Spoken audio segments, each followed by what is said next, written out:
at a very young age, I was taught to make people laugh. This is Tia Mowry! Tia Mowry! In an interview, you said, when you really live your authentic life, Okay. when you really tap into who you are as a Yep. person, I truly feel that magic happens. This is a personal question for me. How do you deal with the haters? My friend Vex, he was like, listen, if you decide to clap back, But people don't know this about me. I can be petty. yeah. You and your sister have a special bond. How similar and how different are you two? I feel like my sister's sunshine. So what does that mean? My sister's very traditional, whereas me, I'm like, I love tradition. I think it's cool, but I ask questions. I consider myself almost like the black sheep of the family. I push the envelope. So where have you taken a leap where she probably wouldn't have? Oh, Lord God, I will touch briefly on that. Okay. I think religion. I have to tell you something. Yeah. My dad, he was obsessed with your dad's show. Like, That's awesome. Yeah, he's pretty stoked that I'm here too, talking to you. There's so much influences out there, both good and bad. You've been such a positive influence, in my opinion. What advice would you give to women that look up to you? Ooh. Welcome to the Sacred Thomas Podcast. Are we recording? Or no? Yeah, we're recording. I'm so Okay. excited about Thailand. Yeah. Listen, I'm excited for you. Thank you. My favorite country ever. That's so awesome. Yeah. Okay. Yeah, but Yeah, you're rolling on all three. cool. Okay. All right. Guys, I'm so excited to be here. Just so you know, I'm a huge fan. Oh yeah? A fan of me? No, yeah. I mean, I think when I had did I reach out to you or did you reach out to me? Well, I started following you first. You start following me, and I'm like, this is Tia Mowry following me. What is going on? Yeah. Well, how did I get here? Yeah. And then I think I messaged you. Yes. And then I think you had asked, like, why are you following me or something like that? Yeah, I said, I'm just curious, Yeah. Tia Mowry's following Yeah. me. Like, what's, And I had said that I was just really inspired by your content and your message and your narrative, because I feel that there's just not a lot out there like that. And to be a Black man, which I think is just so fantastic, that you're talking about traumas and just mental health and all of that. And it's just a huge topic of mine, especially within our community. And I feel like we don't talk about it a lot. So anyway, I'm a fan, y'all. So I'm excited to be here. I appreciate that. You Yeah. actually, you found me at a good time. I used to post thirst traps. Okay, for real? Yeah. For real, for real? Yeah. Oh, okay. Every Got now it. and then I'll throw some stuff up there. But no, Okay. so I used to do that. And Okay. it got to the point where I'm just like, you know what? I feel like I have more to say Yeah. than just offering the world just Yeah. that type of stuff. So I'm like, Yeah. let me open my mouth and start speaking. Which is awesome. So I'm naturally a very shy person. Really? So doing any of this is just outside my comfort zone completely. Really? 100%. But I think that that's so awesome. Like you are like facing fear in the face. You know what I mean? And I feel like that is where, I don't know, magic happens. Yeah. So kudos to you. I appreciate Yeah. it. Yeah, that's actually when the following started growing. Oh, okay. When I started speaking. So Yeah. magic started happening. Yeah. But let's talk about you. Oh God. I know you've been traveling a lot. How's that been for you?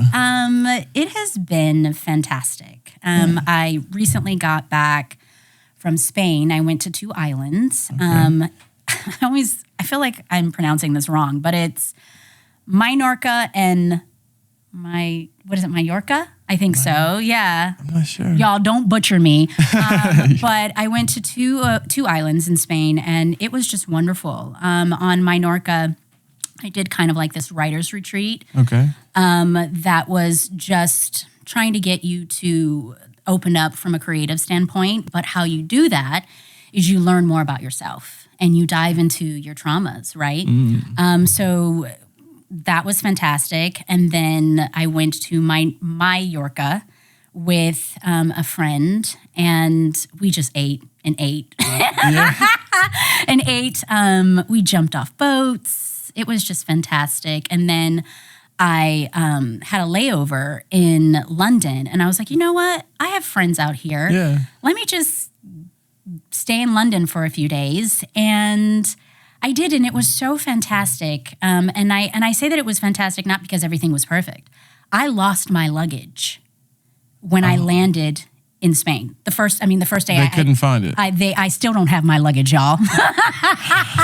I've been fortunate enough for that to never happen. Really? Yeah. Would.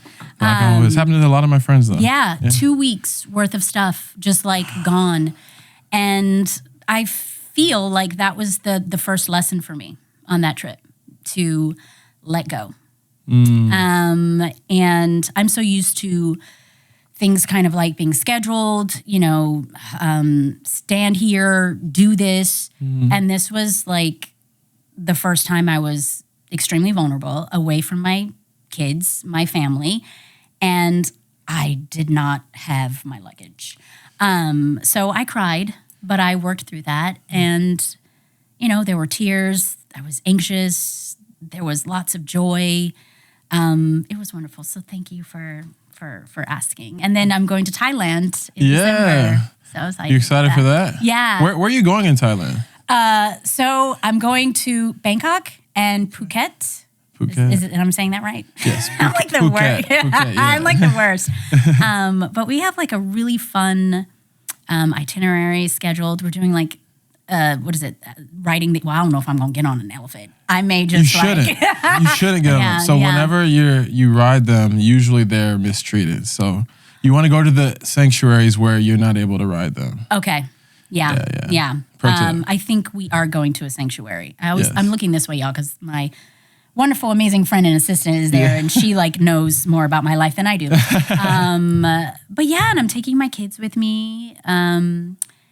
And I chose Thailand because I just feel like it's going to be very healing for me. Because I'm kind of like in my healing era right now, should I say.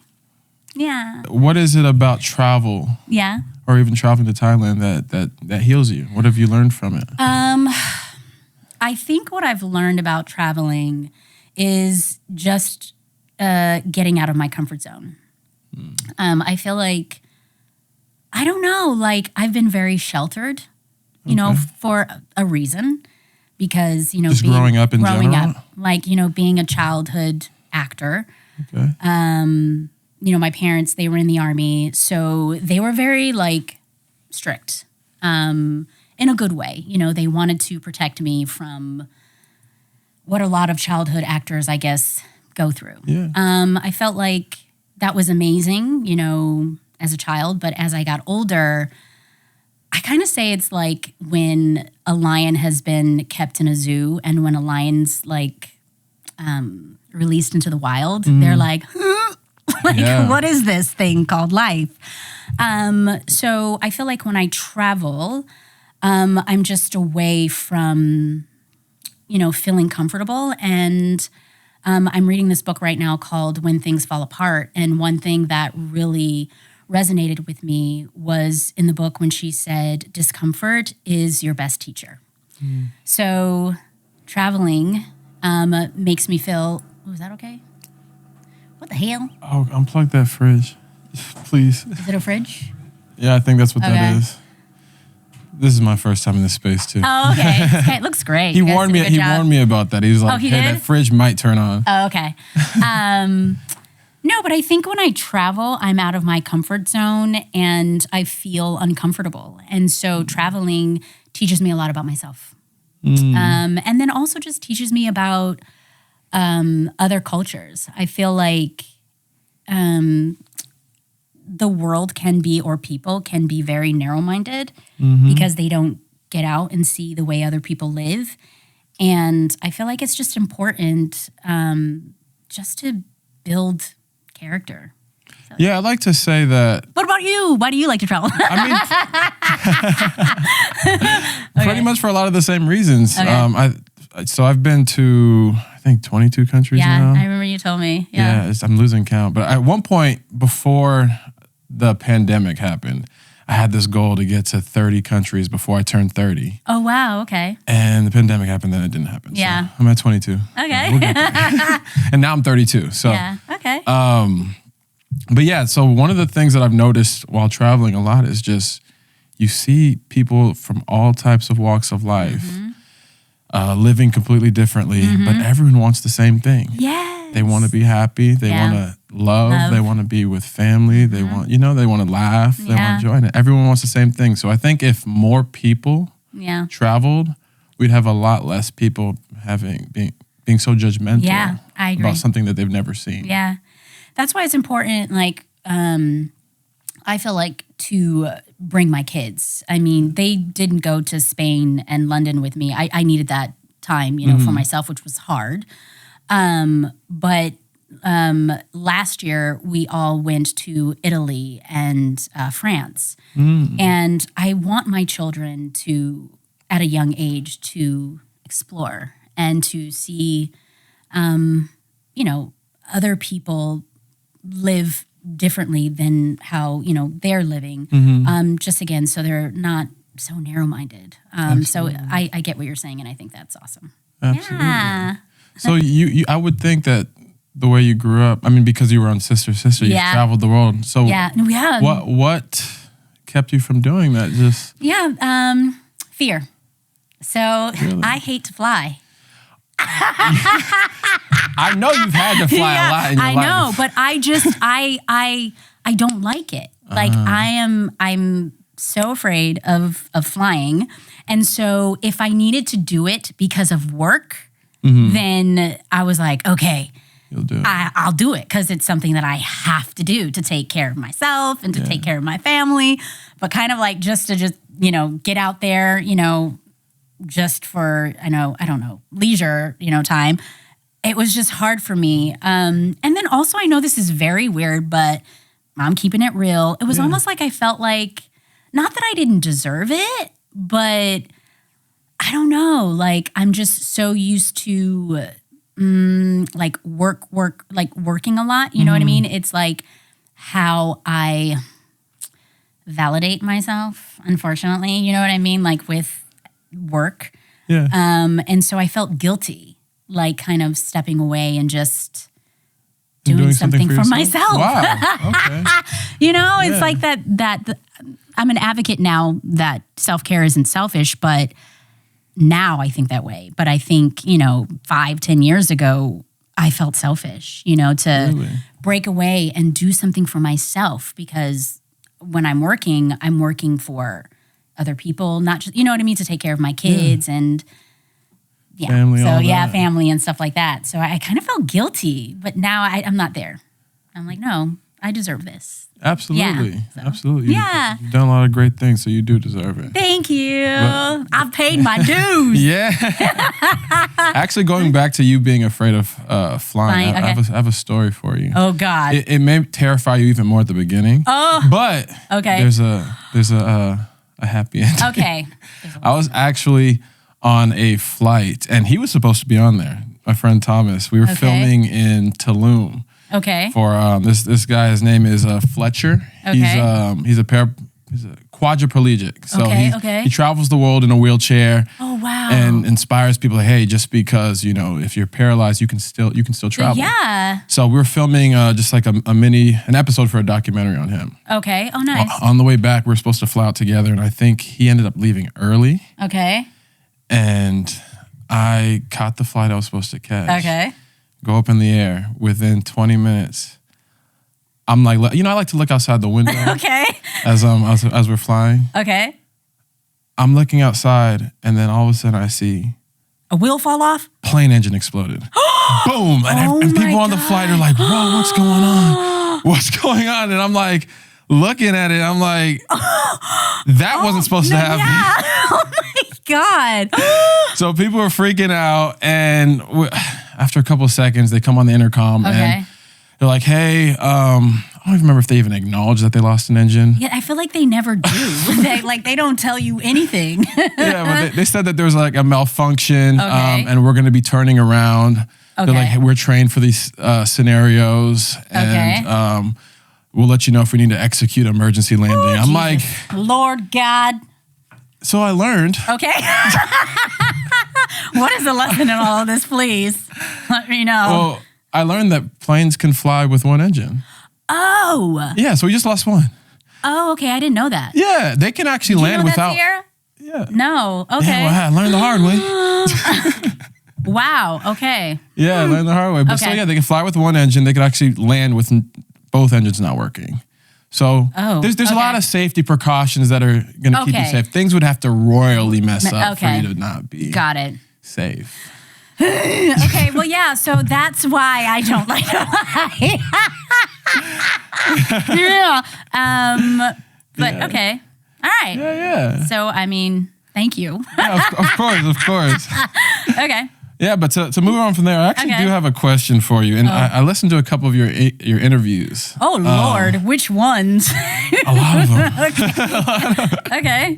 So in an interview, you said, when you really live your authentic life. Okay. You remember this one? Yeah. Yeah.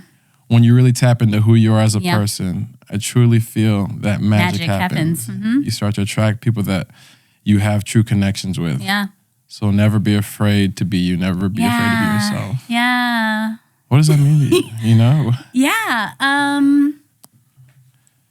I just feel that when you are yourself, you will attract the right tribe, meaning the right people will start approaching you, being a part of your life. One of my friends, and I always mention him, I feel like he's my guru, and his name is Vex King. And I know him. yeah, he like I don't know writes myself. books and he's like a self-love advocate. And he calls it like, and I'm sure it's not just him saying that, but he was the first one to mention it to me in this kind of way, that you set off a frequency. It's like a, almost like a ding, ding, ding, ding, ding. Mm-hmm. What do they call those things? I don't know. I don't know. But anyway, you're setting off this vibration. And then you will start to get the right people coming into your circle. And because I feel like, not even as a teenager, but even adults do it. They tend to just not necessarily be themselves. They tend to be someone that they think they should be, live the way your parents are kind of telling you how you should live, the way society tells you how you should live. And I'm even just speaking from a woman's perspective. I feel like society kind of has these pressures on women, like we have to live and be a certain way. And, some women may not want to do what society says that they have to be, whether that's having kids or get married, just basically be yourself. Yeah. And when you are who you are and unapologetically, I feel like yourself, there's joy, because you're attracting people who love you for who you are. You do not have to put on, that's exhausting. You know what I mean? Like, could you imagine creating a life that's not true to who you are? Every day you're waking up, feeling just exhausted, drained, just not happy. Yeah. And I feel like when you are able to live your authentic life, there's just joy in that. So that's basically what, I mean by that. Yeah, absolutely makes sense. Yeah, and I can relate, to that. I feel like being a child actor, society kind of is like watching everything that you do. So you're kind of like always on edge about who you want to be, what you want to do. You're thinking about other people and how you want to project yourself to the world. Yes, exactly. Yeah. Instead of really tapping into what is it, like, who am I? What is it that makes me happy? Yeah.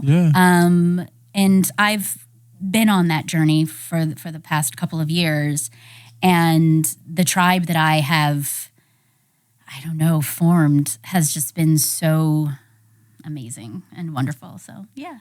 So you got a nice crew. I do. Yeah. I have a really cool crew. Yeah. Really awesome people, and just continuing to build that tribe and that family connection, true connection. I feel like when you're your authentic self, then you will have true connections. Right. Yeah. I think, and I think I can actually relate a little bit to you. Okay. Not quite growing up so famous, but Okay. as a kid, I was in football, and I was in okay. football in Florida. I used to play okay. for Miramar, and Okay. my mom took us to go, and we grew up speaking like we're speaking to each other now, but it was in the hood. Okay. So everybody spoke, Yeah. like they're from the hood, and then they would be like, "Why do you talk so white?" Different. Why you talk different? Yeah. Why you talk like that? And so Yeah. at some point, I'm like, I started trying to talk like them and everything. And then I'm like, very soon after, I'm just like, that's not me. Yeah. This is who I am. This is who Yeah. I want to be. So Yeah. eventually, Yeah. I got to a point where I can actually be myself regardless Yeah. of these people. Yeah. No, I get that. Kudos to you. Yeah, I appreciate that. I have to tell you something. Yeah. Your dad, okay, my dad not grew up, but he was obsessed with your dad's show, Yeah. Miami Vice. I didn't know if you knew. Yes, I did. And so I don't know. I just had to throw that out there since you were talking about your mom. Yeah. But yeah, my dad, he freaking loved your dad's show. That's awesome. Yeah, he's pretty stoked that I'm here too, talking to you because he loves your dad. But okay, sorry. I'm sure he'll be excited to hear that too. Okay, cool. Yeah, absolutely. Yeah. It's I kind of grew up like you, sheltered a little bit. Oh, Yeah, okay. Yeah. Well, my mom and dad, they got divorced when I was 7, but Wow, very young. Yeah, very young. But no, I Yeah. would always see my dad until we moved to Texas, and then I would see him a lot less frequently. Okay. But I hear you've lived in Texas? Yes, I right? have. I have. Fort Hood? Fort Hood, Killeen, Texas, Coppers Cove. I was actually Miss Killeen. Miss Killeen? Yeah, Miss Killeen. So we did when I lived in Texas because my parents were in the Army. So my mom and my dad were both stationed in Killeen, Texas. And I would do pageants and I won one. That twang is And I coming was out. Miss Fort Hood, Miss Killeen, Miss Fort Hood.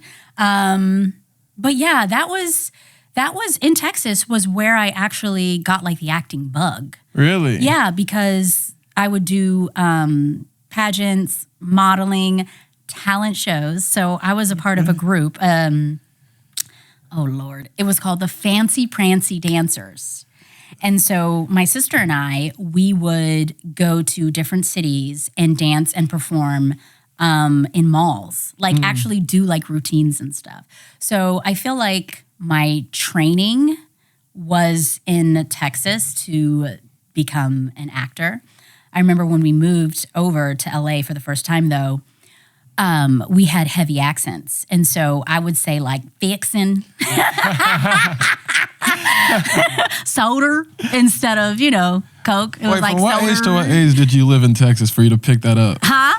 For you to pick up that What accent? age? Yeah. Let's see. So what I was age? born in Germany, and then we moved to Hawaii, and then so I want to say maybe 7, 8, and then we stayed there until I was I want to say maybe 12, 13. Oh yeah. So I yeah, guess you'll pick it up. So, but yeah, it was fun. It was definitely interesting at times. Living in Texas. I'm sure it's changed a bit. Yeah, I hear. I haven't been back.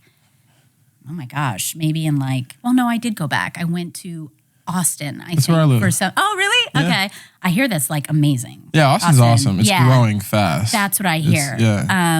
I was there just for a day for some work event, but I haven't really, got to hang out for a while there. But yeah, I did. I grew up in Texas, y'all.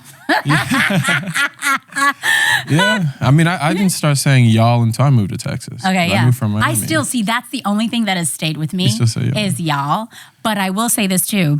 Yeah. Because when I did pageants, everything is big, you know what I mean, in Yes. Texas. So when I came over to LA and I started, doing auditions and stuff, one of the casting directors, they were like, we can take the bows out. It doesn't have to be so, grand and all of that. And my sister and I are like, oh, okay. But yeah, I feel like a a lot of actors come from Texas. I think Hilary Duff came from Texas. There's like a list of us that lived in Texas and came over to be actors. There's he was gonna run for president.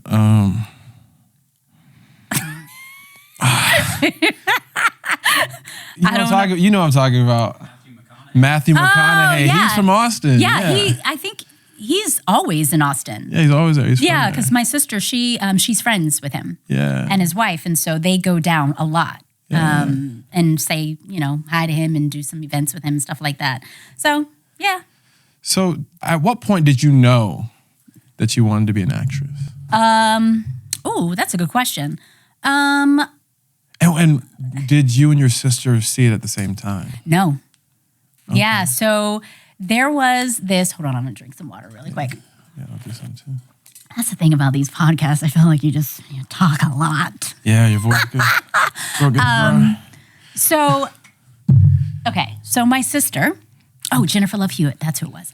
My sister, she was in a pageant. She was the first one to be a part of a pageant. Okay. And it was called Rabbit's Fest. It's so Texas. Rabbit's Fest. And Jennifer Love Hewitt was actually in the pageant. And my sister was in it. And my mom, she had asked me, she was like, do you want to do this? And I was like, no. I was just like, no, it's not what I want to do. And so my sister was actually the first one to get introduced to, entertainment, should I say, in that form. And then once I saw her do it, I was like, okay, this doesn't seem that bad. This seems really cool. So I am a huge fan, or was a huge fan, of Star Search. Ed McMahon, you may be too young.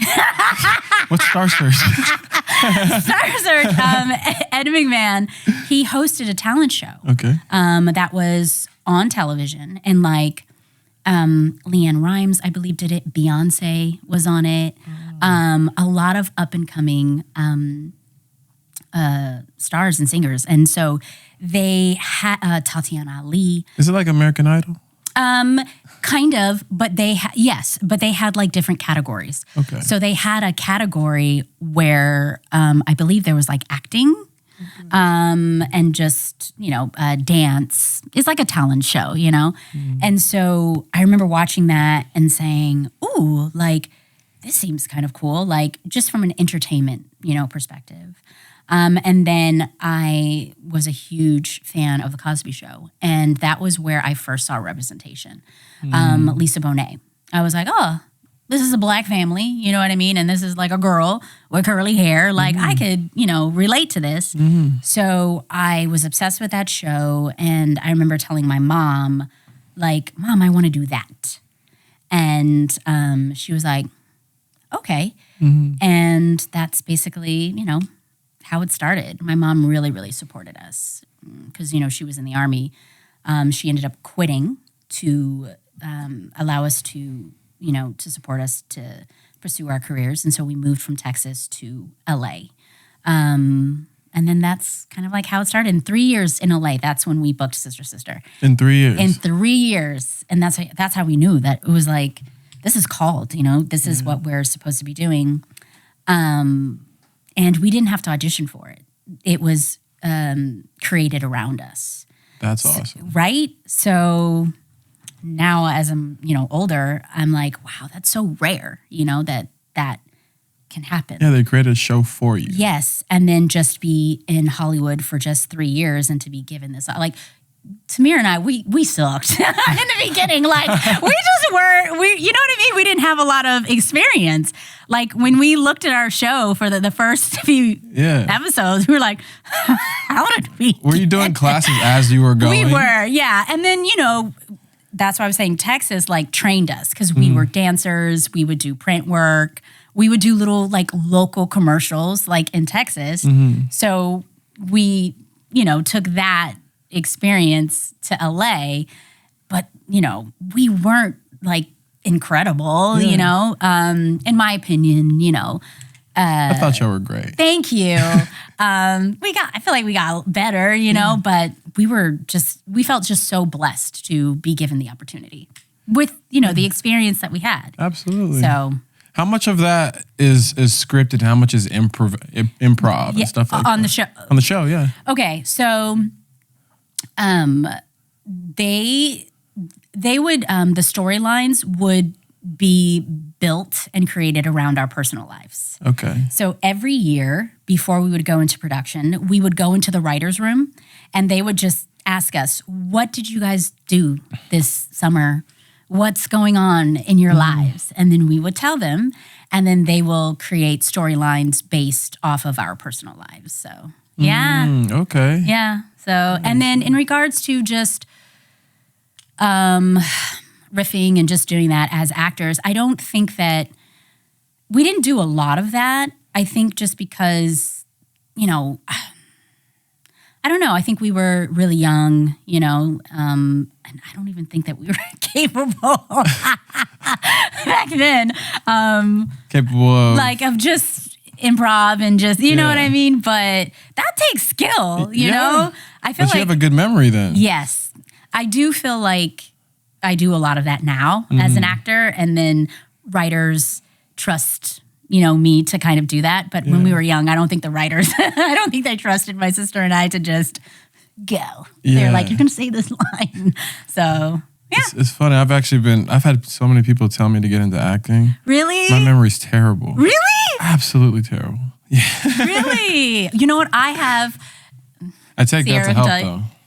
Oh, Brain box. It's a have you heard of nootropics? Nootropics. No, what is that? They're basically, and it's all natural. It's basically Okay. things that help you with cognitive function, like memory. Oh, mood, maybe I should take like that. that. Sierra's like, because my Little plug right there. Yeah, my short-term memory is terrible.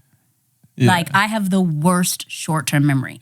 I don't know where I put stuff when I just kind of, put it aside. We're twins too. Yeah, I mean, even like names, I will forget.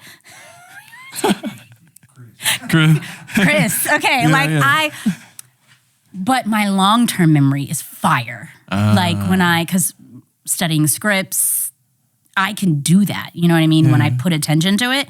But if I'm not putting attention, like really kind of putting it in my mind, it's bad. So maybe I should try some of that stuff. Yeah, maybe. Are we going to leave with some? Did you give us some? Sure. In a Yeah. bag? Absolutely. Absolutely. Okay. Yeah. Okay. Yeah. So maybe I just need to try harder then. I don't know. With I've never what? actually tried to Act? Is that what you're talking about? Wait, Yeah. what do you mean try? Oh, Just memory. Memory. But I see. With Okay. acting comes memory, you'd think, right? Yeah. Yeah. But okay. Cool. Yeah, I know. Let's help out there. So, My brain. so Okay. it seems like you and your sister have a special bond. Yeah. I mean, how similar and how different are you two? We're very different. Very different, huh? Yeah. How so? I usually say, even though we share similarities. Okay. But I think we have some of us, well, between us two, one could have more or less of. So I think when I talk about personality, the analogy that I use is, I don't know, Sierra, what would you say? I feel like, because I am sunshine, but I am also night, right? So I feel like my sister's sunshine. You know what I mean? Like, I don't know, like. So what does that mean? I'm sure y'all both know what that means. Yeah. I think, what I mean by that is, okay, my sister's very traditional. Okay. I have, I can be traditional with certain things, but I consider myself almost like the black sheep of the family. Like I push the envelope a little bit. You know what I mean? Like I kind of go by the beat of what do you call it? Beat of your drum? The beat of my own drum. Where I think my sister just kind of finds comfort in tradition. Whereas me, I'm like, I love tradition. I think it's cool, but I ask questions. Do you know what I mean? I got another question for you about that. Okay, Keep yeah, going. but I'm just like, why are we doing this? Why do we have to do this? Who says we have to do that? So I feel like I'm very different, or we're very different in that way, even with our parenting styles. Like she's Okay. very traditional, whereas I'm a little like softer when it came to like my son was still sleeping in, my bed until he was 5. Okay. Yeah. I'm like, when he's ready to get rid of the bottle, he'll let me know. So you give them more freedom I do. to grow as they and naturally do. I think I'm that way as a person. Yeah. You know what I mean? Like I'm not saying she's narrow-minded at all. I'm just saying I have a very broad perspective on certain things, and she's very comfortable with familiarity. Is that the word? In certain things. I'm not speaking for her, in any kind of way, but I think that's how we're different. But at the same time, you said you're structured. Very much so. Really? You know what I mean? I think just because of our upbringing, and like I said, there are certain things that I value with tradition, because there is structure to tradition, and there is a sense of comfort with, tradition and way of thinking and the way of life. But I tend to push the envelope a little more. I'm like the black sheep of the family. It was hard at first, but I'm here to break generational curses. And I feel Absolutely. like I feel like I am the bulldozer of the family, meaning I'm the one that's, knocking things down. Yeah. And then my sister's like, oh, okay. All right, so she made room for us. You cleared the path. I cleared the path. Yeah. It's all right. It doesn't seem that scary, but I'm the one that's taking the leap, should I say. Okay. So I feel like that's like the biggest difference that we have with us. So where have you taken a leap where have you taken a leap where she probably wouldn't have? Ooh, Lord God. I don't A lot of different ways? I will touch briefly on that. Okay. I think religion. That was my next question. Okay, yeah. I think where I am really into learning about other cultures and learning about different religions. I think she's very comfortable and content with where she is, where I'm like, I'm exploring, I'm like, this may work for the family, but this is not necessarily working for me. And that's a part of living my authentic truth. That works for you, but it's not working for me. So I'm on this journey. And so there are things about Catholicism that I love. There are things about Buddhism that I love. There are things about Christianity that I love. There are things about Judaism that I love. And I'm just tapping in and asking questions and learning more about a different way or approach of spirituality. So you wouldn't say you'd have a specific religion, you're more spiritual. I'm definitely more spiritual. Yeah, I'm like hiding my crystals from my family. Not your crystals. Let's just say that. When they come into the house, I'm like, let me somewhere. Could you guess where I'm at with it? Where can I guess where you are with my? In terms of religion. Can I guess? Yeah, where with I'm you? at, yeah. Maybe on the same journey. Yeah. Okay, Most cool. people think that I'm Christian though. Oh, okay. But I'm very spiritual. Yeah, I don't see.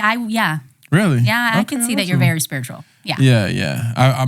I grew up with a lot of religion around me. Yeah, so did I. Yeah. So I think there's a lot of great in all types of religions. Of course. But for me to just choose one, I think it's almost discounting the other ones. Of course. Oh my gosh. Yes, what you just said. That's I was in Italy for school, and I went to the Vatican, and I saw all of these people, gather around, and I was like, who am I to say that what they're doing is wrong. And then what I'm doing is better than or right. Yeah. And so that was my aha moment. And I was like, Yeah. And So I don't I want to agree. get on other people, but I do think people are afraid to say that they have more questions, and rather than having something say, this is it, they're Yeah. afraid to be wrong. yeah. Or exiled from their family. Or that too. There's a lot of pressure. Yeah. There's a lot of pressure with yeah, that. there's a lot of pressure. Yeah. So, But I think if you're able to, ask more. Have you heard of Alan Watts? Alan Watts, no. He's a British philosopher. Oh no. He's got a book called Okay. The Wisdom of Insecurity. Ooh. I got to put you onto that. yeah, send Yeah, this send it my to you. memory. Is it I'm short like, term? who's Is it short term? short term? Yeah. Who was that? What was But the yeah, book? I'll send it Okay. to you. Okay, thank but you. basically, that book, and he's heavily into Buddhism, Okay. and but Which he I talks about love, by the all way, types yeah. of religions in it. But Okay. you leave that book asking more questions, but more of the right questions. Oh, nice. Okay. Okay. So I think it's he's a good okay. listener. I would love to. Do you read physically or do you listen to audio? Oh, that's a good question. So I read physically. Okay.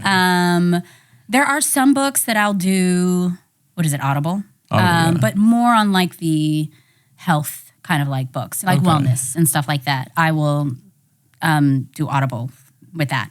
But when it comes to reading and learning, what I like to do is I like to highlight, I like to write notes, I like to go back, whether chapter 2 or chapter 3 and just kind of like see what I, highlighted. So I like reading physically.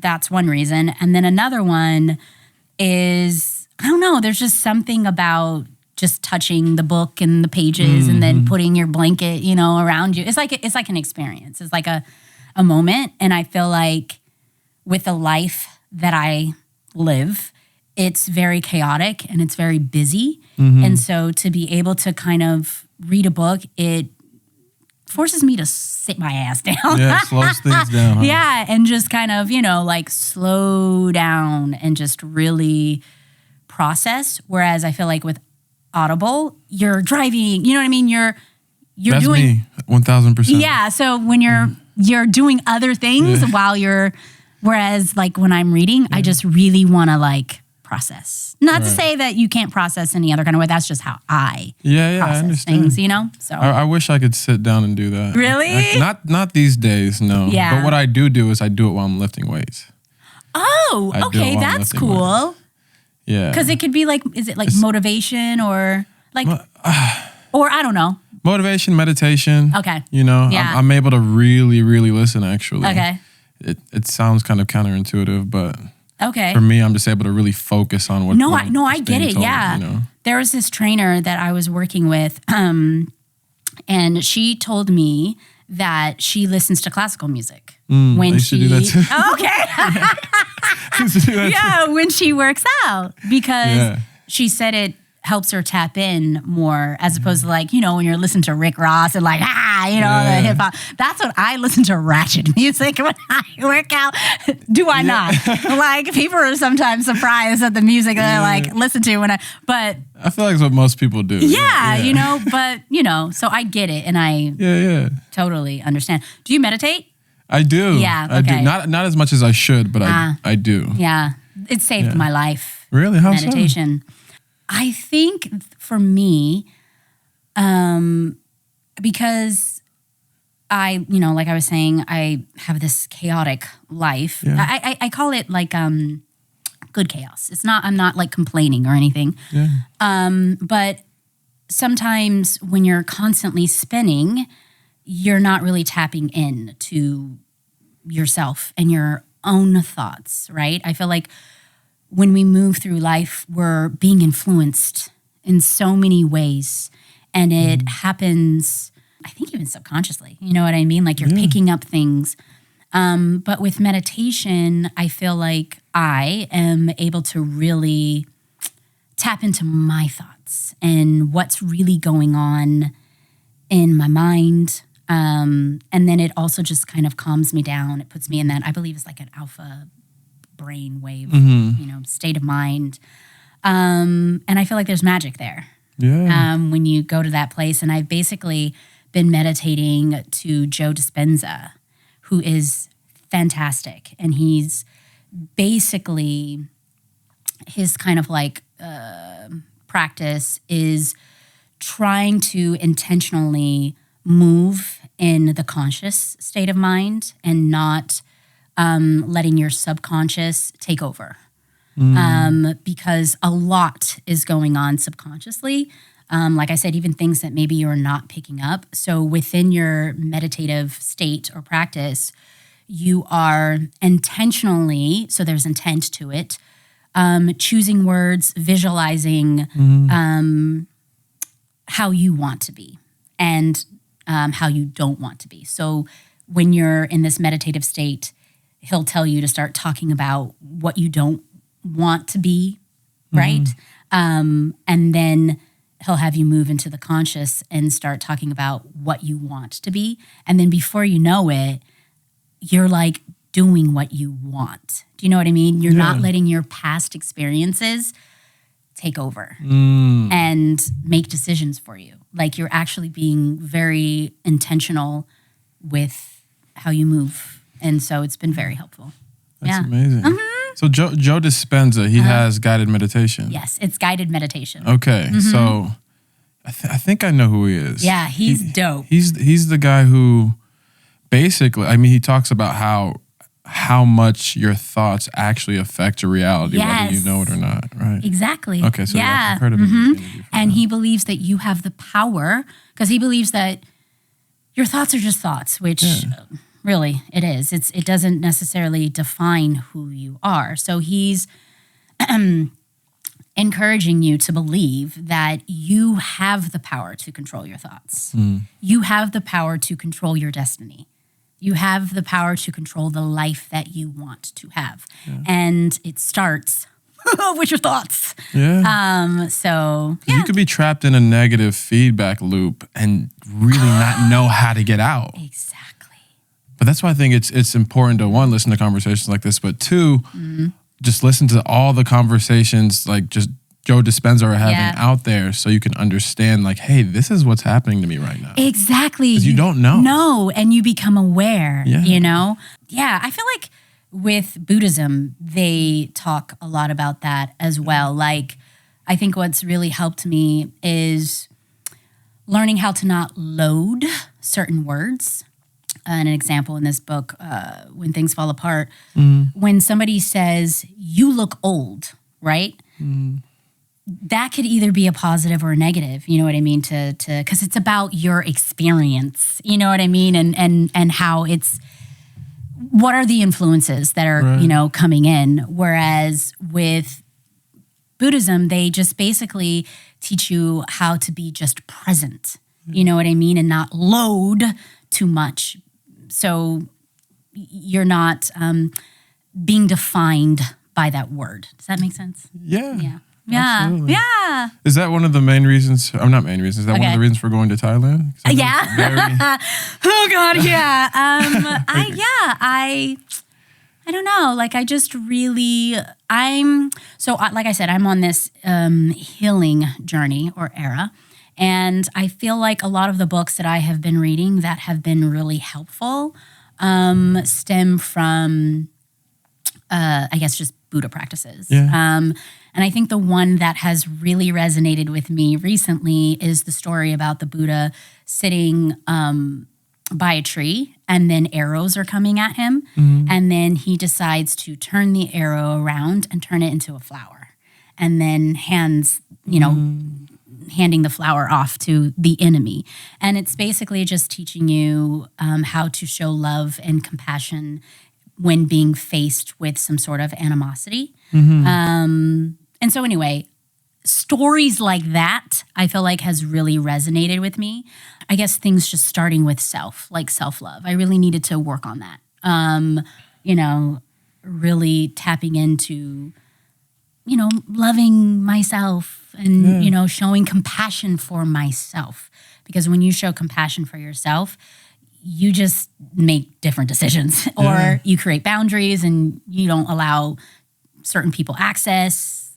So anyway, so I've really resonated with that. And so I feel like Thailand is really going to be like healing for me. Just visiting the temples and seeing the monks. I mean, I even meditate to monks chanting, and there's just something. It's just what it does to me. Yeah, it something about that. It just like I just feel so at peace, and so like if I'm like tense, as soon as I start listening to the chants, I'm just like Yeah. So Me and Thomas over there, we were in actually South Korea. Okay. His brother has a bar that was getting an award for being one of the, I think it's the 100 best bars in all of Asia. Really? Yes. So if you're ever in South Korea, you gotta check it out. Wow. It was called Southside Parlor. Yeah. Well, I do love me some kimchi. And Korean. Ooh, I grew up on kimchi. Yeah. It is. Yeah. I grew up on kimchi because I lived in Hawaii. So there's a huge Korean population there. So the Korean barbecue, like I grew up eating that, like short ribs and kimchi and all that kind of stuff. Yeah. You see, I didn't really like Korean barbecue much until I got to South Korea. And I'm like, yo, this is amazing. Yeah. It's authentic. Yeah. Mm-hmm. I grew up a vegetarian, so I didn't even. Oh, really? I haven't actually said this publicly. I didn't even try meat. Oh my God. Until I was 21. What made you just say, I want to try it? I'm kind of the black sheep in my family. Really? Okay. I don't know if I'm the black sheep. What kind of? Depends on how you look at it. Okay. But in that way, I definitely was the only one who decided I wanted to explore. Okay. We were raised to really think that being a vegetarian is the way to eat. Okay. And, I would question it. Yeah. So, and now I do think it's an extremely healthy way to eat if you do it right. Yes. But we are able to process meat as well. So I just think we eat too much of it. Yeah, exactly. Yeah. Yeah. I get it. Okay. But you had said something I want to go back to. You had said that, being your authentic self, you attract people that, are good for you. Yeah. Being a celebrity, how hard has it been finding authentic people? Oh, very hard. Yeah. I feel like it's the hardest thing. Because you just, I don't know, like you don't know who or why, somebody wants to be your friend or to be a part of your circle. But I will say this, the truth will always come out. You know what I mean? And it's hard. And sometimes it's just like disappointing, you know what I mean? And unfortunate, like, especially when you think that you found like a nice connection and then you're like, okay, I can see this is why you wanted to be, my friend or, so it is. I think it's something that I have to be aware of because I don't walk around looking at myself as a celebrity. I just don't. Even Sierra knows that. Like she's always like, oh God, like I have to, where's Tia? Like I have to find her because she doesn't, sometimes she forgets, like I'll just be walking around, the block or whatever, like just being myself. And, she's like, you have to be careful. There's some bad people out there, especially today. I know. And see, I don't think that way. Yeah. And I have to like, remind myself that I have to be a little more careful. Yeah. So yeah, it can be hard. Yeah, but then that's when you have that tribe, the people who like Sierra or, some of my friends, they're like, Tia, like you have to be careful. You know what I mean? So they're always looking out for me. Yeah. They're always looking out for me. They're like, they're your eyes. This person gotta go. Or, no, Tia. And I'm like, what do you mean? And then it'll show up, a few weeks or months later. But that's why you have your tribe, to step in whenever, Did you ever have reserves with me? You? Yeah. No. Why not? I don't think so. I don't know. Like I guess I'm good at reading energy too. I think it's just something, I don't know, right, Sierra? I am good at reading energy. And I also think that, I don't know, like when people are vulnerable, I think it says a lot about them, you know? And so I do feel and see like your vulnerability, which is awesome. You know, like I said, because you just don't see a lot of, I'm just going to be very honest, y'all. Especially, I think, on social media. I think it is getting better, but you just don't see a lot of men being vulnerable. You just don't see them being vulnerable. And I feel like especially Black men, you know what I mean? And I'm not judging in any kind of way. I just think as a culture and as a society, you know, Black men, the culture has gone through a lot, you know? And so generations ago and then generation after generation, you're just kind of like taught to be like, rah, you know what I mean? To taught to be like very strong and to not show any weakness, not to feel, not to cry, you know? I think a certain level of vulnerability, when a guy exerts that, we've been taught that means we're weak, you know? And we've seen proof in society that we're going to be called that. It's changing. Exactly. It's changing. It has gotten better. But I mean, I would like to see more of that because again, with that vulnerability comes true connection. Yeah. You know what I mean? And actually with vulnerability, with that true connection comes safety. So it is very beneficial, I think, to be vulnerable and let your guards down, but you have to feel safe enough to do that. Yeah. So keep doing what you're doing. I'll try my best. Yeah. So, but even when we're vulnerable, sometimes it might even be the person that we're dating that'll show us that we can't be. Yeah. So it takes work on both ends of the equation. You know? I see what you're You know what I'm saying. saying? Yeah. No, I get it. What is it? I can never say that word. Reciprocity. That's so important. Yeah. It's important for everyone to It do the work. really is. And I feel like, you know, it's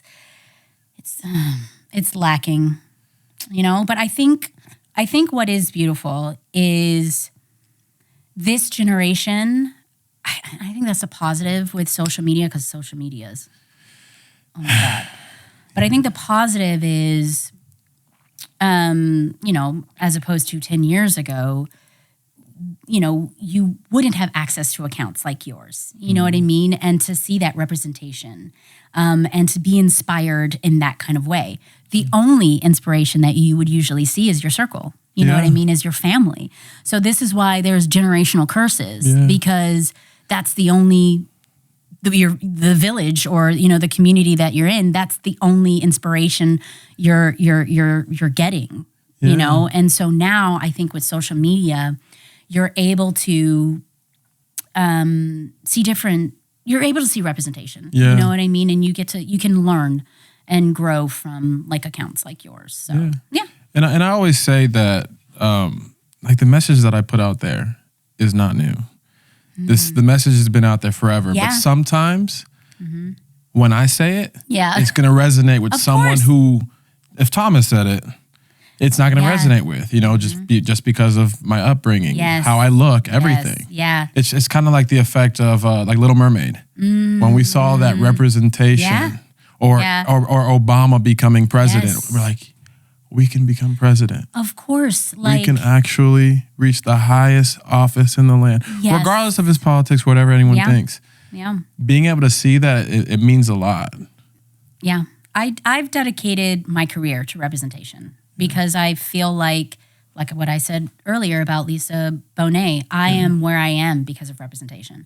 So I want to inspire my community in the same way because I saw how impactful that was with my life. So, you know, I definitely want to be there for, you know, my community in that way, you know. And, you know, I'm not a therapist in any kind of way, but I did study growth and child development at Pepperdine University, psych major. And one thing that resonated with me was children learn through observation. So I don't think it just stops with children. I think as we get older, we learn through observing And when you see someone that looks like you know, again, it's that representation. If you see it, then you be it. If you want to be it, you know? Yeah, it gives you power in a certain way. It does. So, yeah. With that said, who do you look up to? Oh, gosh. I feel like it's, of course, changing and evolving wherever I am in my life. But currently, who I'm looking up to right now, I would say just are my ancestors. I feel like they are the reason why I am here. I always think about my great-grandmother because she, we're from the Bahamas, From the Bahamas? Yeah, so my family. Really? So I found out maybe 10 years ago, maybe 10, 11 years ago, maybe even less. But she was the only one that had migrated over to Miami from Eleuthera, the small little island. And she was young. She was like 15, 16 years old, way back in the day.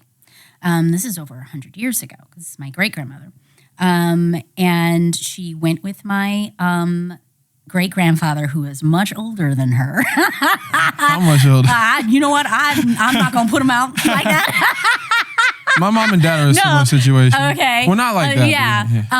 No, but it was like significantly, you know, she was only 15, 16 years old. But anyway, it's a long time ago. Yeah, different a long time ago. Different time. Yeah, different time. But my point is that she must have been scared. You know what I mean? Absolutely. So it had to have taken a lot of strength and courage for her to do what she did.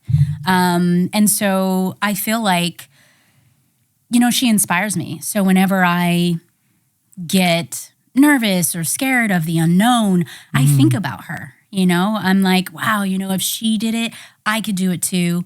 So yeah, and then also just, you know, I look up to my mother in the sense that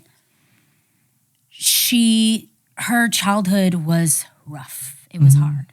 But she didn't allow her circumstance to be the prerequisite to her future. And so again, like whenever I get, you know, overwhelmed with where I am now in my life and in my in my whatever, you know, whatever I'm going through, I'm like, this isn't going to be forever. You know what I mean? Like this moment is just temporary, and I'm not going to allow this moment to define what my future is going to look like. Yeah, and then my grandmother, you know, I feel like just even in her passing, she passed away, I want to say maybe 5 years ago. In her death, I feel like I've gotten a rebirth because in her death, I learned a lot about myself. And she was the one that really encouraged me to find my peace and find my happiness. So my ancestors. I love that answer. And well, my mother, she's not my ancestor, but she will be. I'll be an ancestor one day. You know, we all will, yeah. So. Well, actually, speaking of your mother, yeah. I've heard you in different interviews say that. Why are you laughing? Nothing. Go ahead. Actually, so you seem so put together. Oh, so really? Put together. Oh my God. most okay. child actresses, actors, they end up going through a lot in life. Yeah.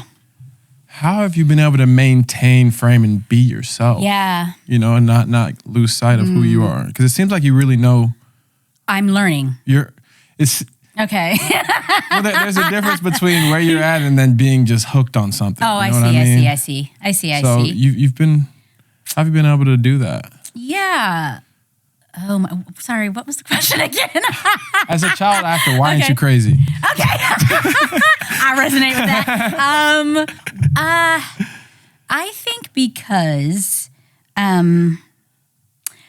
I think my parents, I credit them being who they are.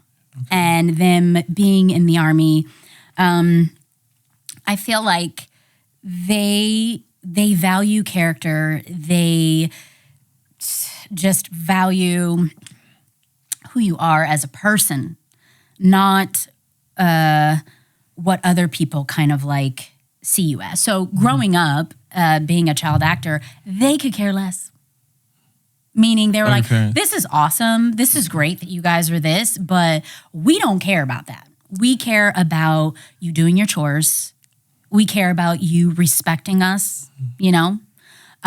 We grew up saying, yes, ma'am, yes, sir. We still do that as, you know, adults. So I think they just really instilled in me values, you know? Like, I remember my mom, she would say, you know, these limousines, you know, are, you know, coming and picking you girls up and you have the bodyguards and all this kind of stuff. She was like, this ain't gonna last. And my sister and I, we were like, why you being a hater?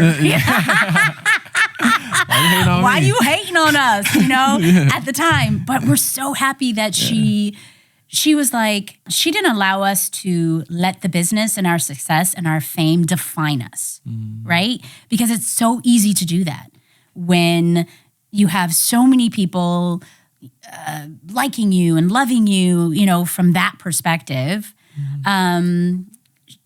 You know, and I feel like that's why even some young, I see it all the time, young child actors are so full of themselves and so narcissistic and so egotistical because... Influencers too. Influence, like, it's like, get off your high horse, you know what I mean? Like, be humbled. Yeah. And so my parents, they let us know right away that that's not important. What's important to us is who you are as people. And so, you know, I feel like they instilled that within myself. And so that protected me from going crazy. I didn't allow the business to define, you know, who I am.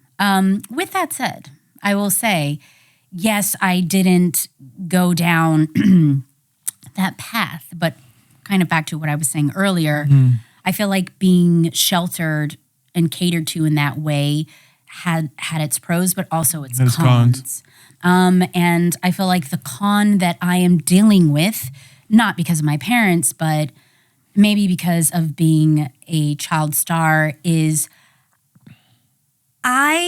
it's not like I didn't know who I was or who I am.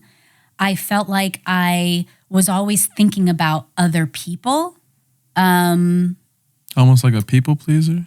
Almost. 100%. I am a huge people pleaser. So, you know, at a very young age, I was taught to make people laugh. You know what I mean? Like, it was my job, my duty to, you know, put on some kind of show. And that's where I was saying that validation kind of came in that kind of way.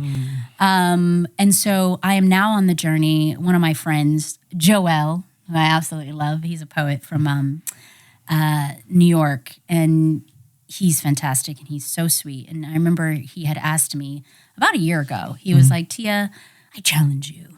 Who are you, to ask yourself, who are you if you are not? Meaning, who are you if you are not the actor? Who are you if you are not, it was around, well, never mind. Who are you if you are not the sister? Who are you if you are not the mother? And I didn't know. I did not know at all.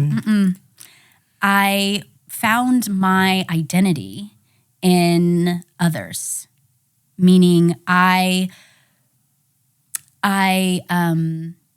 felt validated on how someone else felt.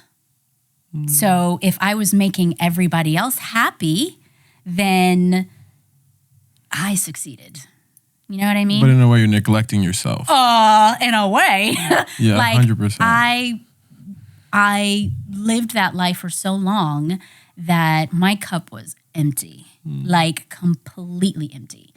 And hence the not traveling. You know what I mean? Like, my focus was on everybody else and making everybody else happy. and I was completely ignoring myself. So I think a part of my trauma from being a child actor stemmed from that, you know what I mean? And then other things, you know, in my childhood and all that kind of stuff. But I think, so I'm learning, you know, I'm learning who is Tia, you know, like who is Tia? Who is she? And I've been on that journey, and traveling has helped me, you know, discover that. I think that lesson, who are you? You know, asking yourself that, who am I? I think it's a lifelong lesson. You're always constantly rediscovering who you are. You never actually can just have a period. Trying to define yourself is like trying to bite your own gums. Like you know, it's very hard, and you're constantly redefining yourself as you grow. Oh yeah, which is good. You know what I mean? I feel like if you aren't growing, then I don't know, like you're stifling yourself. You know what I mean, in some kind of way. So so I'm currently on that journey. It's challenging. It gets interesting, but it's a hell of a ride. You know, it's a lot of fun. It's cool. Yeah, absolutely. Yeah, I love that rediscovery. Yeah, actually, whenever I went through a period of that. Whenever I used to own a party bus company. Oh, okay. Shout out Vinny. Me and him, we went to college together. Okay. And we started a party bus company in college. Okay. So we were actually too young to even drive them. So we always had to hire drivers. Oh my God. Yeah. Talk about a hustle. I know. Well, here's the thing about San Marcos. That's where I went to Texas State. Okay. And we're 30 minutes from Austin. Okay. Everyone wants to go to Austin on the weekends. They don't want to drive back after going to the bars and all that. Here comes the party buses. Yeah, got it. We take you there and back, and you can have fun each way. Yeah, no drinking and driving. And okay. Yeah, so we started that, and it was good. I learned a lot about business, met a lot of people. But at some point, I'm like, I can't do this for the rest of my life. Mm-hmm. And I'm like, what? Mm-hmm. What's the next move? What do I want to do? Mm-hmm. And it actually pulls into how I met this guy. He used to actually film for our party bus company. Oh, okay. So you would film people drunk? Yeah, pretty much. Okay. Pretty much. I'm sure you have some interesting content. We got some.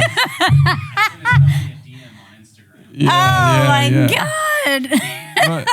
But doing that, I remember I was so fascinated at his work. I'm like, this guy is so good at video, and I always loved video. My dad actually always had a camcorder in his hand as a kid. Okay. We'd always film everything, and we would do home videos. And I think in college, I'm like, I can't do that. I'm not going to make money doing it. So. Oh, okay. So I circled back. Okay. And I started asking myself this question over a span of a year. Okay. If time or money were no object, what would I spend my time doing? Nice. Over a year, asking myself that question. Wow. Asking myself that question. Okay.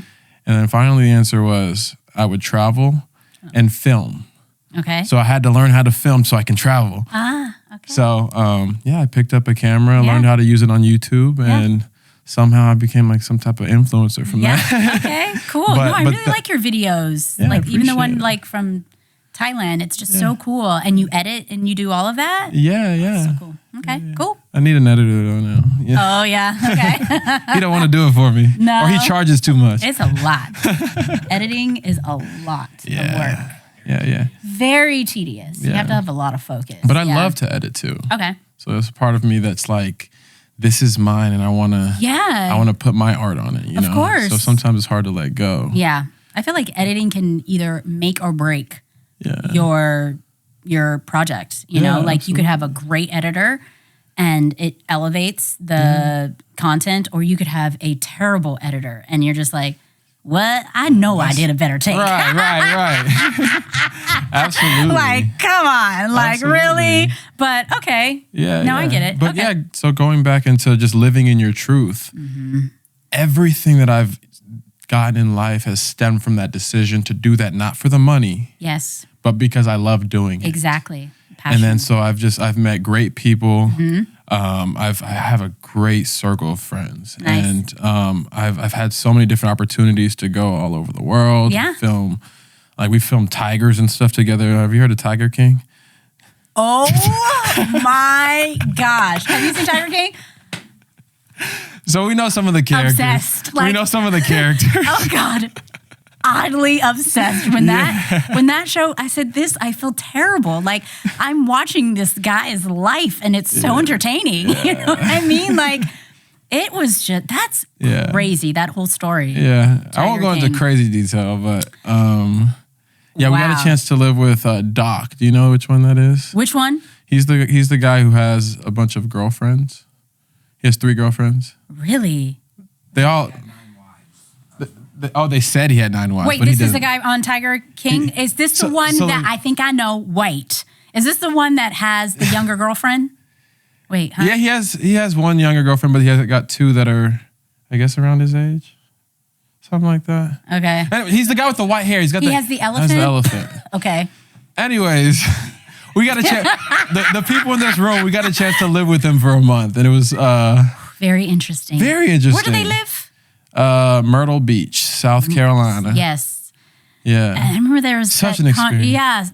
there was that controversy going on. Did she kill her? What was Oh, the Carol Baskins. Carol Baskins. Carol Did she kill her Baskin. husband? Yeah, did she kill her husband? I mean, I know. What's the latest on that? I know probably about as much as you do, but if I were to put Yeah. everything together, maybe. Really? I can't say that I know though. I don't. Okay. that whole story is very interesting. So It were released at the right time too, right at the COVID, beginning right? of COVID. Yeah. Mm-hmm. So everyone was just like, and he's "What still is in going jail, on?" right? Is he still in jail? Joe is the one who's in jail. The one we live with is not Joe. No. But actually, I met Joe before that show even happened. How? What is the connection with that? It's so crazy. Jeez. I actually have a friend named Happy, and God bless his soul. He actually he died at 25 in a plane crash. I shouldn't have told you that.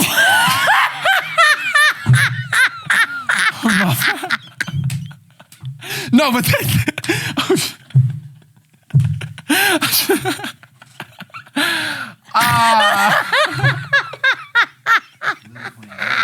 little planes, Yeah, super that's small, why- super little planes, super little planes. That's why I don't get on those. I don't. No, but That's why I haven't been back to Eleuthera. Yeah, no, I was on it's a in small ass tiny plane. Okay. Yeah, 6 person, I Ooh, think 25. max. He might have been 26, 25, 26. Okay. But anyways, yeah, but with that situation, they loaded the plane up too much. They had too many people, too Yeah, much luggage. I see. Went up, came straight Yeah. back down. But Happy, Okay. he introduced me to This guy, Joe? who was Joe's partner? Jeff Lowe. Oh, okay. So I was in Vegas. Okay. And I mean, I guess now I know you're not supposed to do it, but he was like, Where is this story going? yeah, I was in Vegas. Where is this story going? Okay. Oh no, he's in Vegas, and Happy's like, hey man, would you want to play with a baby tiger? Okay. I'm like, yeah, that's the most random thing ever. Yeah. He's like, yeah, it's like, we're gonna go to this mansion, and we just went, and it was Jeff Lowe's house, and he had a white tiger, a white baby tiger. I'll show you God. pictures. Jesus. And we started playing with the tiger, and it was like the most surreal experience ever. It was like so cool. Like you can feel the like their paws, like even though they're a baby, you can feel that this thing is going to be able to kill you one Yeah, day. the power. Just, Yeah. wow. And even Okay. when they're just like kind of like teething on you, I got cut. Oh, really? Wow. Yeah. Okay. He was just Wow. biting me, just playfully, but like, Okay. like, yeah. Wow. So that's how I met Jeff Lowe. Okay. And I came back, I showed my friends some photos and some videos. And I have a friend who's like a entrepreneur. He's always trying to do different things. Like, Okay. hey, bro, we found the Joe Exotics Park. Okay. Yeah. Okay. It was yeah. in Oklahoma, Okay. which was, we could basically we set up a tour from Okay. Texas to Oklahoma to go to visit the park Oh my God. before any of the Tiger King stuff happened. At that moment, I found out that place is terrible. Yeah. So we only did it one time. Okay, got it. So you Yeah. knew before anybody else I knew did. before, and then all of a sudden, Tiger King's. I'm like, yo, this is crazy. Wow. Yeah, but I didn't even know that there's like I didn't know that people were having their own personal zoos. Yeah. You know what I mean? Like illegally to make money. Like that is, or just doing illegal. Yeah, I don't shit, think it's. You know what I mean? To like technically- make money. That's like crazy to me. Well, I know in Texas you can have all types of animals legally, Oh, really? and I think Oklahoma is the same. Okay. See. Yeah. Oh, okay. Yeah. So it's not illegal for them to have tigers. It's illegal to mistreat them. Yes, And that's got what it. That's where the- Joe was Yeah, they were went to like, jail for doing. yeah. Okay. Yeah. Woo, Jesus, what a life. Yeah. What a life. Yeah. They can have it. You said they can have it? You can have that You life. like animals? Huh? Do you like animals? I do. I'm allergic. Really? Like cats, dogs? Mm-hmm. Both? Cats, dogs, yeah. Just I guess, what do they call it? Or just the dogs that don't shed. Yes. Hypoallergenic. I could do those. Okay. But yeah, I don't know. I'm just so allergic to them. So I was like, And then also I just travel a lot, you know, so I feel bad. Like, I'm That's why- not about neglect, you know? Yeah. So and plus if my kids, they're like, oh, mommy, I want a dog. But I'm like, I'm going to be the one that's taking care of the dog, you know? So I was like, once you guys get older and you're able to drive the dog, you know, to Petco, then you can have a dog. But no. How old are your kids? I have a 12-year-old, Cree, who's my son. And then I have a 5-year-old, Cairo, who's my little princess. I love my the daughter, names. yeah. Cree and Cairo. Cree and Cairo. And they are just, oh my gosh, they're my world. My son is really tall. Yeah? They were saying he's like going to be 6'4", 6'5", so he's a big boy. That's what they said about me. Yeah. I'm the only tall brother. Yeah. Yeah. Yeah. I feel like it's the same thing in my family. Like my son is basically taller than everybody right now. He's Yeah. only 12. And we get it from, because we're like, where did this height come from? We get it from my grandmother's brothers.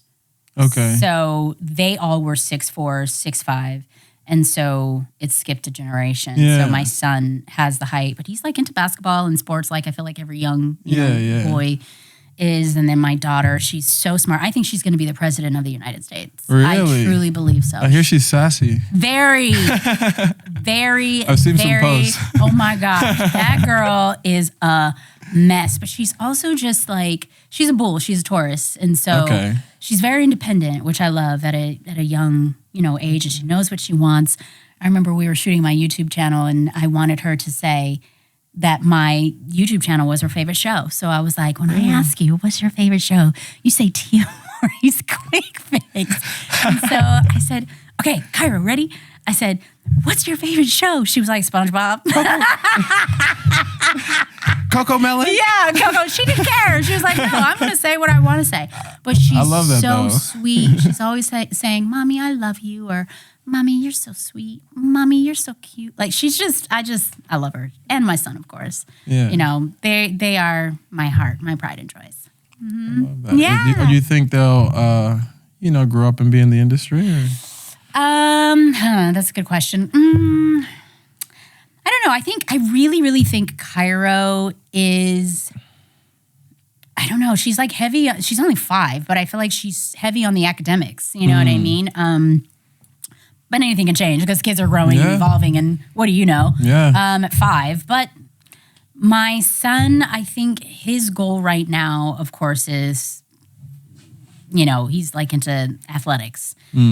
So we'll see where that takes him.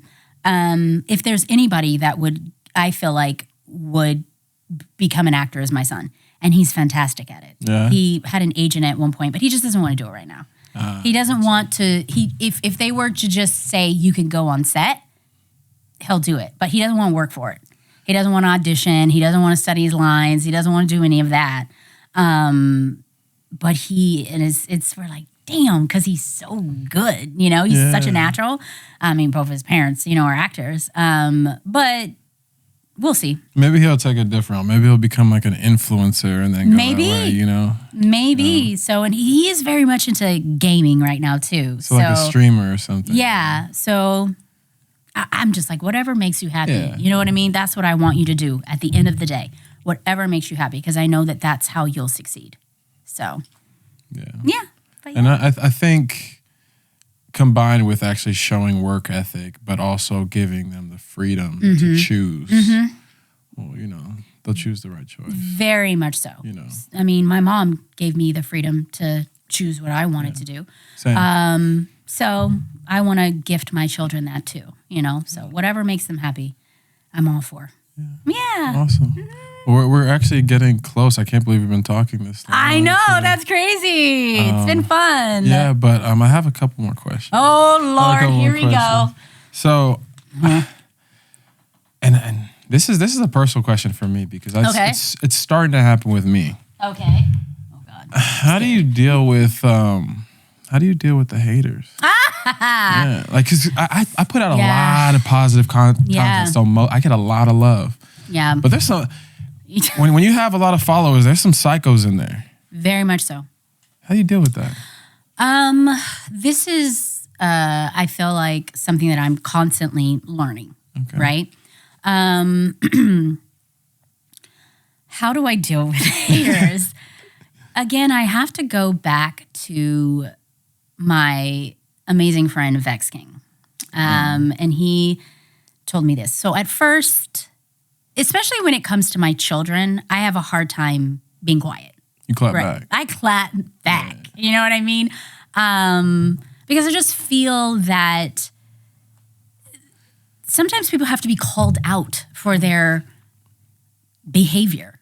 And it's like, would you say that to my face? Like, really, would you say that to my face? Right. And so, I don't know. Like, I'm just like, all right, somebody needs to say something because I think that they don't think that I would respond. Like, they're doing that because they don't think that they would get a response, or sometimes they want that response. You know what I mean? So that's what you have to be careful about, because they want that 15 minutes of fame, should I say. Especially if somebody writes a story Exactly. about it. So my friend Vex, he was like, listen, if you decide to clap back in an intellectual, inspiring way. Yeah. So like somebody had said something ridiculous on my Instagram, and instead of getting on their level, it's more about, hey, you know, it's not, you have to be careful how you say it, but like maybe you should look into getting into therapy. You know what I mean? Because maybe you demeaning me as a woman and my freedom is because you have some built-in trauma there. You know, so almost educate them in the clap back. Yes, educate them in the clap back so that you are putting off good frequencies. You know what I mean? And that's what my friend Vex, he was like, look, Tia, if you, and I recently clapped back on my Instagram that got a lot of attention. And so he was like, he told me, he was like, a part of me was like, all right, Tia. And then he said another part of me was like, all right. So he educated me in this way, and this is how I handle it now. Yeah. First of all, it's projection, right? So 100%. When somebody's clapping back at you, be compassionate and empathetic in that with that perspective and that in mind, saying, this person is hurting, right? And so look at it from that perspective instead of taking it personally, because I'll tend to take things personally sometimes. But I think that the thing that really resonated with me, what he said is, when you are saying something negative to someone, understand that that response is going to continue to create negativity, right? So if I say something, then the person who said it is going to receive it, and then it's going to be negative energy, and then it's just a continuum. So what you're doing is you're dimming your frequency, and you're actually dimming your light for them, and you're giving them power. Whereas I want to keep my frequency high, right? Because that's who I want to be as a person. I want to be full of joy and full of love and full of compassion. And if I am giving my haters so much energy that's not positive, then I am lowering my frequency. And I don't want to do that. I do not want to do that. And so when he told me that, I was like, huh. So when I see people say something negative now, and this just happened about, 3 weeks ago. So like I said, I'm still learning and growing, but I was like, okay, like, yeah, I don't need to, you know what I mean? Like, all right, that's you. Projection, you must be going through. If I feel the need to clap back in any kind of way, I'm going to do it from an inspiring way, instead of getting on their energy and on their level. So that's how I handle it. I feel you. Yeah. It's actually crazy because I do that most of the time. Okay. And he just explained it very well. Yeah. But people don't know this about me. I can be petty. Yeah. So I've definitely clapped back too. Yeah. I've clapped back too. Yeah. But putting it that way, it makes it good for everyone. Yes. It's a little selfish for your frequency, but also helps everyone involved. And then people that would probably normally jump on this person in a negative way will also probably use the higher road too. Yeah. Or could you imagine somebody saying something like I said, like that person was saying something negative about me, but then I responded to them in an inspiring way, like what that would do for them, And again, what you're doing is you're putting out good back into the world. It's that same situation with the Buddha, the arrows coming at you, but then you're turning it around and saying, here's a flower, And so you're just creating good energy. Yeah. Could you imagine if the whole world was like that? It'll be a better place. Yeah, it would. So I want to be an example. Yeah, absolutely. Yeah. Yeah. I mean, and the more conversations we have like these, the more we knock down those dominoes for people to be interested. Yes. In learning how to be like that. Of course. They're just hurt. You know what I mean? There's just a lot of, everybody has trauma, but not everybody's working on it. Or a lot of people are not even aware of their traumas and saying, oh, I'm acting this way because of this trauma. Subconsciously, that's been in your brain, ever since you were a child. Yeah. So anyway. Yeah. But at some point, you have to be able to learn how to take ownership. Yes. Because yes, of course, we all have our traumas. None of our parents are perfect, and they don't do things purposefully most of the time. Yeah. But at some point, you have to grow up and be like, okay, that might be the reason. Yeah. But I need to take responsibility from here. Of course. And figure out how to move forward. Of course. Exactly. Yeah. So. Yeah, well, it's been great. I have one more question for you. There's so much influences out there. Okay, yeah. Both good and bad. You've been such a positive influence, in my opinion, to the world. Thank you. What advice would you give to women that look up to you? Oh. Ooh, what advice? I think the advice that I would give them now, because again, I can only pull from my own personal experience, is basically to kind of answer or ask yourself the question that I had just said earlier. Like, who are you if you are not a wife? Who are you if you're not a girlfriend? Who are you if you're not, a sister? Who are you if you are not this or that? Like I said, women, we tend to be so influenced by what society puts on us, and it starts at a very young age. Like even just in, like if you look at the Disney movies, you know what I mean? Like nothing against men in any kind of way, but I feel like reciprocity is so important, but society is very patriarchal, at times. And it's like putting men up here and then like women, kind of like down here. And I feel like what happens is we tend to feel like what we have to say is not important, or what we want in life is not important. So, or valued. And I feel like a lot of women tend to look at other people's needs before their own, because I think we're very natural at being nurturers, right? But we kind of get so lost in that instinct that a lot of women lose themselves. Sense of self, absolutely. Sense of self. So I would say, ask yourself that question. Like, who are you if you weren't any of those roles that society puts on you? And really tap into that. And tell yourself, you know what I mean, that you love yourself in the mirror. Like, literally look at yourself and say amazing affirmations. You are beautiful. You are smart. You are bold. You are safe.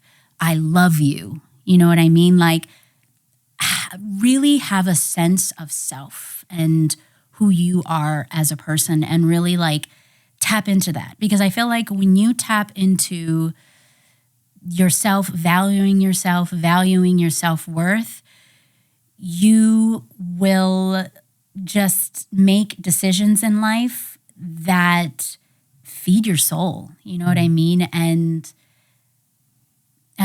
give you a sense of peace and happiness. You know, I mean, it's up and down in life, but I just feel like you will create a life that's authentic to you.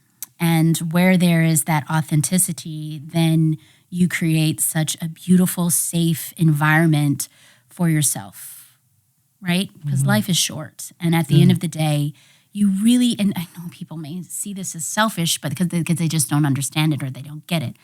But at the end of the day, you know, it's like you live with yourself. You know what I mean? Like, yeah, you have to, you're the only person in your shoes. You are. And it's okay to value yourself and, you know, tap in.